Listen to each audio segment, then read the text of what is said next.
Hello, good afternoon to everyone. Hello again. We keep informing how this EAC meeting it's going. Now we have the speaker, we have Manuel Silva. It's a real pleasure for us to introduce him.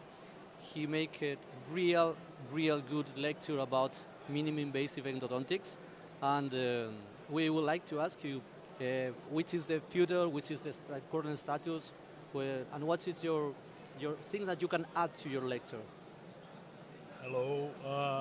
First of all, my intention today in the lecture was to provide some insights regarding advantages and drawbacks related to those minimally invasive access cavities. And at the end of the lesson, we come to the conclusion that we have much more drawbacks than, in fact, advantages. So I think the current status is that we should still perform a traditional access cavity, but now we have technology to perform a traditional access cavity in a kind of contemporary way. In the future, of course, we need to improve and to continue making research, and maybe in some years we can change more and more the design of access cavity, although personally I don't believe that it will be really possible, at least in a medium term way. Okay, so we have some questions. Perfect.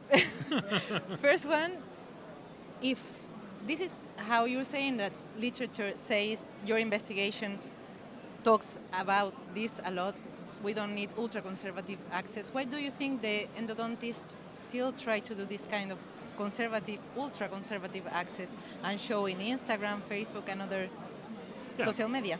So first, I think that it's not the most of endodontists that try to do this.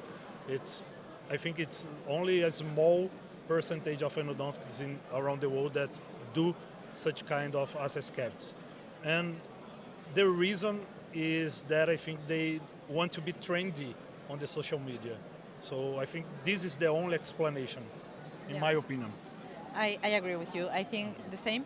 And another question is, you have said you want to do more investigation about this cavity access and improve maybe the kind of accesses we're going to be doing. But the point is, already there's a lot of literature saying how we should do these cavities and how they are good and how we can manage all the situations. So why do you think we should invest our time on doing research on this? Because I think we can improve the in vitro models to better simulate the clinical conditions, and also we need maybe some clinical evidence about this topic. Okay. We have almost nothing about this. Okay. So.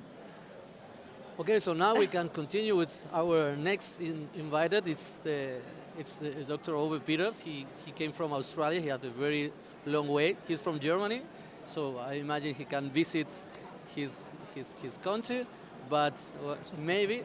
And again, you have a very good lecture, so I will give you the time for explain which is the future of the field. So these are your opinions and your microphone. Yeah. Thank you very much, and thank you for having me. It's a bit difficult to know exactly what the future is, and the further you go out, of course, the bigger the uncertainty is going to be. The thing that I notice at the moment is there's a whole lot of new companies, new players in the market. That's probably the most noticeable thing that has occurred.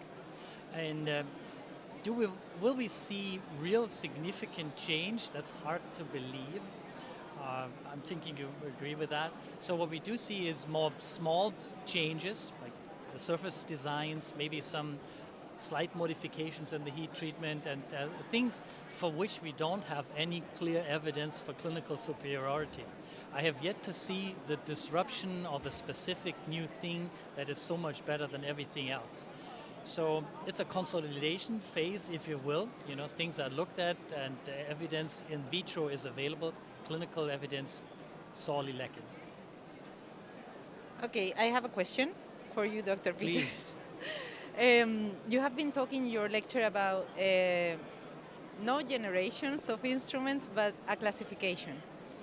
So do you think this will be the future for all the instruments? I mean, what do you think about the companies calling their instruments different generations that maybe we are not completely sure about how they work? What do you think about this? What's your opinion? Excellent question. I don't know. We made this proposal with my good friend Ana Arias to have different generations, if you will, just to put a plug in to say, okay, this is what we think.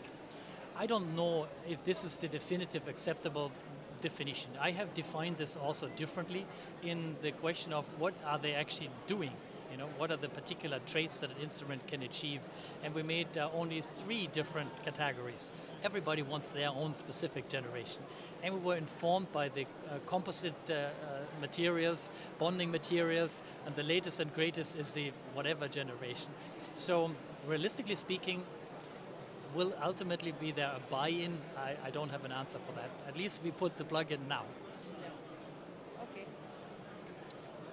So we have to thank you both to be so kind to be with us for this while, and we are going to invite to everyone to be in the next live. We are going to have 2 other speakers. It's sure that they will tell us very interesting things. Thank you very much. Thank you, Emmanuel. Thank